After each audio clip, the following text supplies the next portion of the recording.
मिथिलांचल में भाई बहन के अटूट रिश्ते का पर्व है सामा चकेवा। बिहार के मिथिलांचल में सामा चकेवा का खास महत्व है। यह पर्व छठ के साथ ही शुरू हो जाता है और धूमधाम से मनाने की परंपरा है। इस पर्व को भाई बहन के पवित्र रिश्ता और प्यार के तौर पर मनाया जाता है। इसको लेकर मूर्तिकारों के द्वारा सामा चकेवा के साथ सतभैया चुगला जैसे जुड़ी तमाम मूर्तियों का निर्माण कराया जा रहा है और उनको अंतिम स्वरूप दिया जा रहा है। सामा चकेवा पर्व का संबंध पर्यावरण से भी माना जाता है। पारंपरिक लोकगीतों से जुड़ा सामा चकेवा मिथिला संस्कृति की वह खासियत है जो सभी समुदायों के बीच व्याप्त जड़ बाधाओं को तोड़ता है। 8 दिनों तक यह उत्सव बड़े ही धूमधाम से मनाया जाता है और 9वें दिन बहनें अपने भाइयों को धान की नई फसल का चूड़ा एवं दही खिलाकर सामा चकेवा की मूर्तियों को तालाब में विसर्जित कर देते हैं। पौराणिक कथाओं के मुताबिक भगवान कृष्ण की पुत्री श्यामा और पुत्र शांभ के बीच अपार स्नेह था। कृष्ण की पुत्री श्यामा ऋषि कुमार चारुदत्त से ब्याही गई थी। श्यामा ऋषि मुनियों की सेवा करने बराबर उनके आश्रमों में जाया करती थी।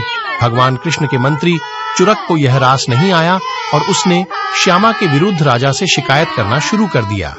क्रुद्ध होकर भगवान श्री कृष्ण ने श्यामा को पक्षी बन जाने का श्राप दे दिया। श्यामा का पति चारुदत्त भी शिव की पूजा अर्चना कर उन्हें प्रसन्न कर स्वयं भी पक्षी का रूप प्राप्त कर लिया। श्यामा के भाई एवं भगवान श्री कृष्ण के पुत्र शांभ ने अपने बहन बहनोई की इस दशा से दुखी होकर अपने पिता की आराधना शुरू कर दी। इससे प्रसन्न होकर शराब से मुक्ति के उपाय बताया। शरद महीने में सामा चकेवा पक्षी की जोड़ियां मिथिला में प्रवास करने पहुंच गई थीं। भाई सांभ भी उसे खोजते मिथिला पहुंचे और वहां की महिलाओं से अपने बहन बहनोई को शराब से मुक्त करने के लिए सामा चकेवों का खेल खेलने का आग्रह किया और कहते हैं कि उसी द्वापर युग से आज तक इसका आयोजन हो रहा है। परंपरा है सामा चकेवा क्यों मनाते हैं, किस लिए मनाते हैं, इसके बारे में जानकारी दीजिए। यह मिथिला का जो परंपरा से चलती आ रही सामा चकेवा कार्तिक मास के जो है खरना दिना ये हम लोग बनाते हैं। इसमें बहुत सारा रहता है, सामा चकेवा वृंदावन जुगला इस तरह का बनता है, सतभैया कहा जाता है। और यह पर्व जो है ना भाई के लिए मनाया जाता है और पूर्णिमा के दिन इसको विदा किया जाता है। सब कुछ से मतलब जैसे एक बेटी को विदा किया जाता है उस तरह बहुत विधि व्यवहार से इसको संपन्न किया जाता है।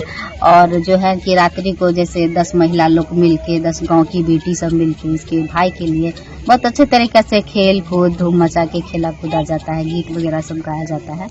इस तरह परंपरा है और चलती आ रही है। अपना परिचय देंगे। मेरा नाम हुआ सविता देवी।